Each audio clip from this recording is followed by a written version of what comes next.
अनधिकृत बांधकामांच्या 134 नळजोडण्या खंडित करण्यात आल्या आहेत.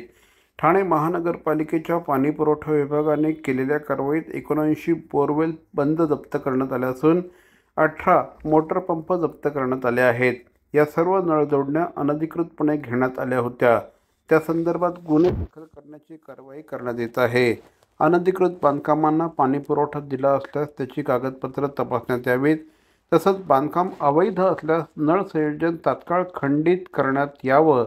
त्याचप्रमाणे महानगरपालिकेच्या जलवाहिनीवरून अवैधरित्या जोडणी घेतली असल्यास तेही तात्काळ खंडित करावं असं निर्देश महापालिका आयुक्त सौरभ राव यांनी पाणीपुरवठा विभागाला केले आहेत. त्या अनुषंगाने 25 जुलैपासून महापालिका क्षेत्रात अनधिकृत बांधकामांची नळ जोडणी खंडित करण्याची विशेष मोहीम हाती घेण्यात आली आहे. या अंतर्गत आतापर्यंत 134 नळजोडण्या खंडित करण्यात आल्या आहेत.